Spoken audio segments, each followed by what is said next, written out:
So you can make it upwards, because at the moment we don't know the numerical values here. So when you calculate, you have the proper values and you can find out the answer. In the first case, that is clockwise. So for the first case, this is the answer, and for the second case, clockwise now. When the direction is clockwise.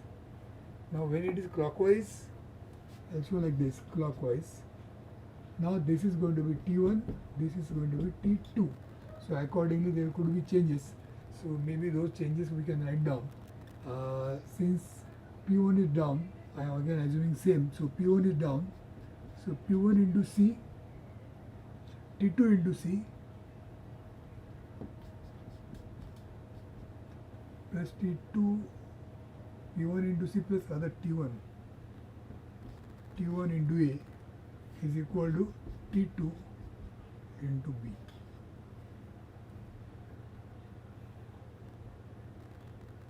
No, I think earlier was right. It is T2 on this side. T2 into A equal to T1 into B. So again rearrange and find out. So P is equal to T1B minus T2A divided by C, and this is the answer for your effort. Depending on the sign, if it is minus sign, your assumption is to be changed. If the sign is plus, answer is plus, then our assumption is correct. So this is the effort applied in case of anti-clockwise and clockwise. That is this problem number 2. Okay, write down, we'll take the next.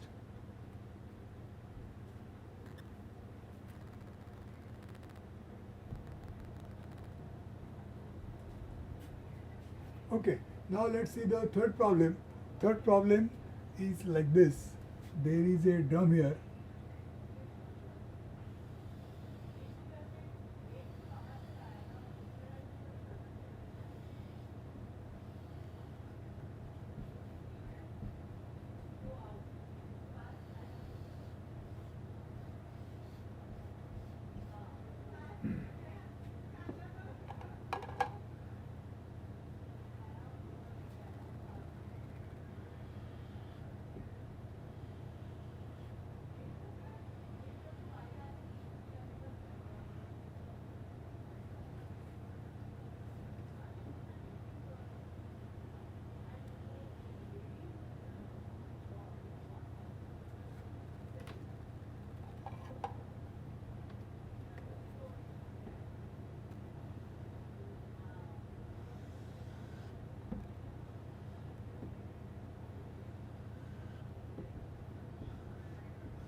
So now this is exercise.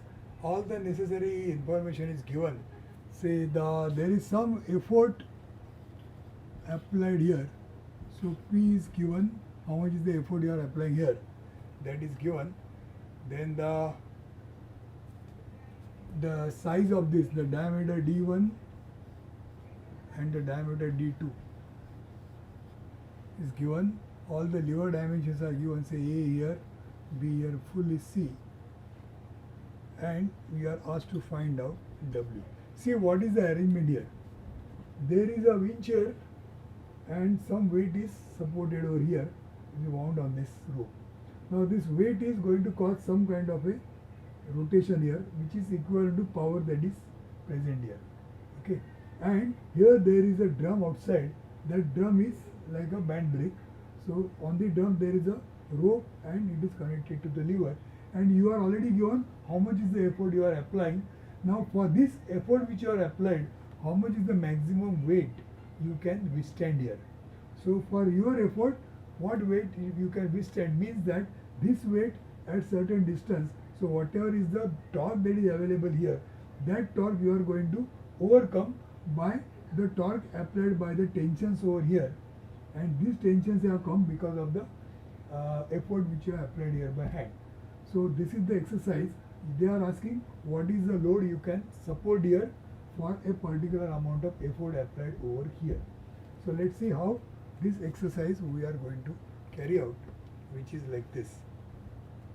You are given say mu, then angle, this ABC, D1, D2, everything is given, and you are asked to find out how much is the load you can support, that is asked.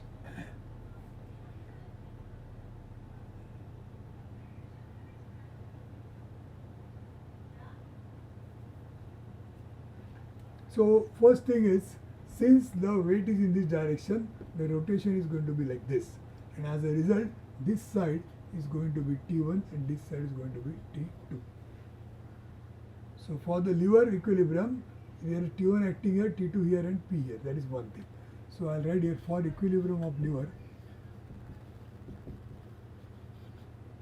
So this P into C plus T1 into B, these are clockwise and T2 is anti-clockwise. So T2 into A is anti-clockwise. So this you will get T1 minus T2 is equal to how much? That you have to find out. T1 minus T2 is equal to towards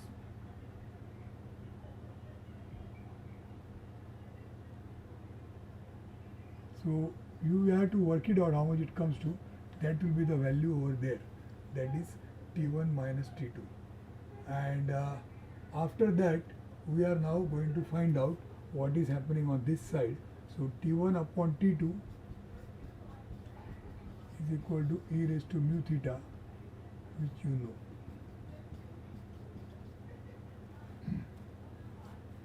Since T1 and T2 they are unknown, but that we have to find out how much it is.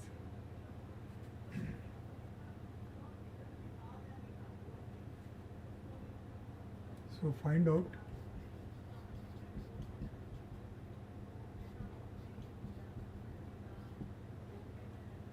so the individual values of T1 and T2 we got. Now the braking torque,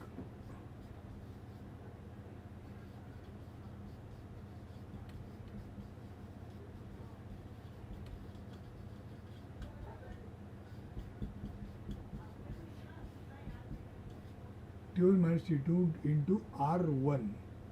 I will write here R1 means D1 upon D.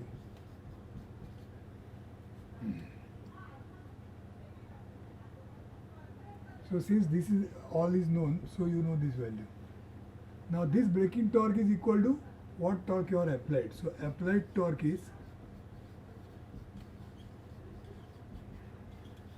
W into this radius, so D2 by 2. So W into D2 by 2 is this radius, that is what you are applying. This applied torque is equal to braking torque. So this is equal to braking torque. So everything is known, braking torque is known, D by 2 is known, so you can find out W. That much amount of weight you can support if you apply effort of this much amount by this method. Okay, so this was another problem which was on a winch, and you got the answer like this. Okay, so these are some 3 problems we have taken. We earlier learnt what is dynamometer, how they are used for measuring power. Before that we saw what are the different types of brakes. The 2 main types were there, shoe brake and then the band brake. So in the band brake there were 3 types: simple band brake, then there was a differential band brake, and then there was a two-way band brake. In the case of shoe brake, we saw how the self-locking takes place. Even in the case of band brake also sometimes self-locking is possible. The meaning of self-locking is that you don't have to apply any effort, still the brakes will be applied just by frictional force, the torque which is developed by frictional force. So these are some of the things which we learned in the topic brakes and dynamometers, which we come to the end here on this topic. So we can see the next topic now afterwards.